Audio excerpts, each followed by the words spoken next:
మహేశ్వరః గురు సాక్షాత్ పరబ్రహ్మ తస్మై శ్రీ గురవే నమః. గురువు గారి స్థానం అనేది చాలా ఉన్నతమైనది. అలాంటి గురువు బ్రహ్మ విష్ణు మహేశ్వరులతో పోల్చారు. బ్రహ్మ విష్ణు మహేశ్వరుల కన్నా కూడా గురువు స్థానం అనేది చాలా గొప్పదన్నమాట. కాబట్టి ప్రతి ఒక్కరూ కూడా గురువుకు ఉన్నతమైన స్థానం ఇవ్వాలి. ఈ ప్రపంచంలో భావి భారత పౌరులుగా తీర్చిదిద్దబడాలి అంటే తప్పనిసరిగా గురువు స్థానం చాలా గొప్పది. గురువు ఉన్నతమైన స్థానంలో ఉంటేనే మనం అందరం కూడా ఒక స్థాయికి ఎదగలుగుతాం.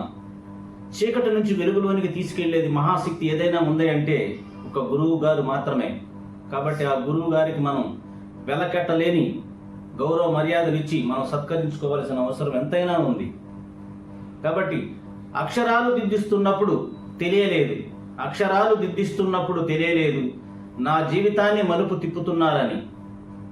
కోపగించుకుంటున్నప్పుడు తెలియలేదు నాపై బాధ్యతను పెంచుతున్నారని.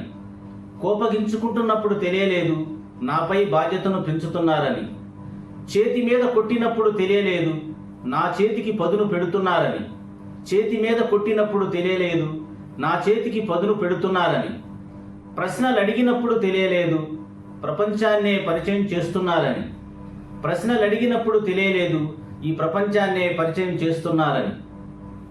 పరీక్ష పెడుతున్నప్పుడు తెలియలేదు నా ఆత్మవిశ్వాసాన్ని పరీక్షిస్తున్నారని.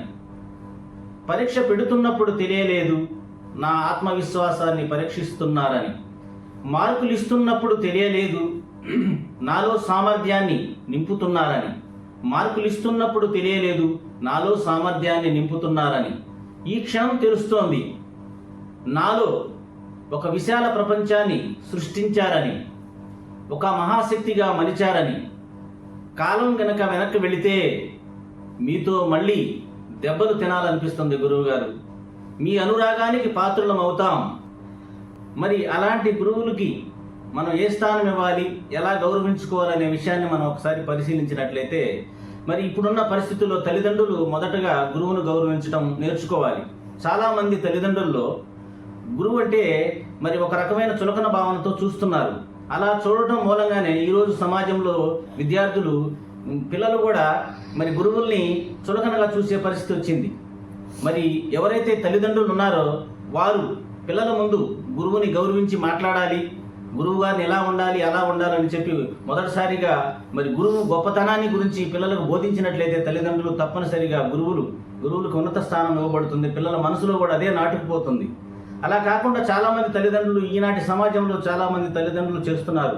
గురువులంటే హీనంగా మాట్లాడటం, బూతులు తిట్టడం, మరి రకరకాల వ్యంగ్యంగా మాట్లాడటం చేయడం మూలంగా పిల్లలు అదే విని స్కూల్కి వచ్చిన వెంటనే పిల్లల్ని ఆ దృష్టితోనే ఆలోచనతోనే మైండ్లో పెట్టేసుకొని మరి పిల్లలు గురువుల్ని హీనంగా చూడటం, గురువులంటే లెక్క లేకుండా పోవడానికి ప్రధాన కారణం ఈరోజు సమాజంలో తల్లిదండ్రులని నేను చెప్తాను. ఎందుకంటే ఒకప్పుడు మేము చదువుకునే రోజుల్లో గురువుగారు ఎదురవుతుంటేనే మరి భయపడి పక్కకెళ్ళే సందర్భాలు ఉన్నాయి. మరి గురువుగారిని చూసి సైకిల్ దిగేవాళ్ళం. మరి గురువుగారు అంటే భక్తి శ్రద్ధలతో ఉండేవాళ్ళం. మా తల్లిదండ్రులు కూడా మాకు గురువు గురించి అదే నేర్పారు. అలా నేర్పడం మూలంగానే మేము గురువులంటే భయంతో ఉన్నాము. ఆ రోజు చదువులు కూడా అట్లానే వచ్చాయి. మరి ఈరోజు తల్లిదండ్రులు చూసుకున్నట్లయితే ఈరోజు పిల్లవాడు చెడిపోవడానికి ప్రధానమైన కారణం మరి తల్లిదండ్రులనే నేను చెప్తాను. గురువుని మరి తక్కువ స్థానంలో చూడటానికి, గురువు అంటే విలువ లేకపోవడానికి కారణం కూడా మరి ఈ తల్లిదండ్రుల మూలంగానే పిల్లలు చెడిపోతున్నారు. కాబట్టి తల్లిదండ్రులారా గమనించండి. మీరు తప్పనిసరిగా మీ పిల్లల గురించి చర్య తీసుకొని గురువుల్ని గౌరవించడం మొదట మీరు నేర్చుకొని మీ పిల్లలకు నేర్పండి. మీ పిల్లల ముందు ఎట్టి పరిస్థితుల్లో కూడా గురువుల్ని తక్కువ చేసి మాట్లాడటం అనేది మంచి పద్ధతి కాదు. కాబట్టి ప్రతి ఒక్కరూ కూడా ఈ విషయాన్ని గమనించి ఎవరైతే గురువును గౌరవిస్తారో, ఎవరైతే గురువుల యొక్క దీవెనలు ఉంటాయో ఆ విద్యార్థులు వర్ధిల్లుతారండి. ఎంత గొప్ప స్థానం అండి గురువు మరి దేవుళ్ళ కన్నా కూడా ఎక్కువగా పోల్చారంటే గురు బ్రహ్మ గురు విష్ణు గురుదేవో మహేశ్వర గురు సాక్షాత్ పరబ్రహ్మ తస్మై శ్రీ గురువే నమః అన్నారంటే ఎంత స్థానం అండి గురువుది, ఎంత గొప్ప స్థానం అండి. మరి అలాంటి గొప్ప స్థానాన్ని మీరు గ్రహించి మరి అలాంటి గురువుల్ని మీరు గౌరవించినట్లయితే, తల్లిదండ్రులు అందరూ గౌరవించినట్లయితే సమాజం కూడా బాగుపడుతుందండి. విద్యార్థులు మన పిల్లలు బాగుపడతారు. కాబట్టి గురువుకు ఉన్నతమైన స్థానాన్ని మనం కల్పించాల్సిన అవసరం ఎంతైనా ఉంది. కాబట్టి అలాంటి గురువుల్ని మనం సన్మానించుకుందాం, గౌరవిద్దాం. ఎవరైతే గురువుల దీవెనలు పొందుతారో, ఎవరైతే తల్లిదండ్రుల దీవెనలు పొందుతారో, వాళ్ళ బ్లెస్సింగ్స్ ఎప్పుడైతే ఉంటాయో మనం తప్పకుండా వర్ధిల్లుతాం. కాబట్టి అలాంటి గురువులకు నా పాదాభివందనాలు తెలియజేస్తున్నాను.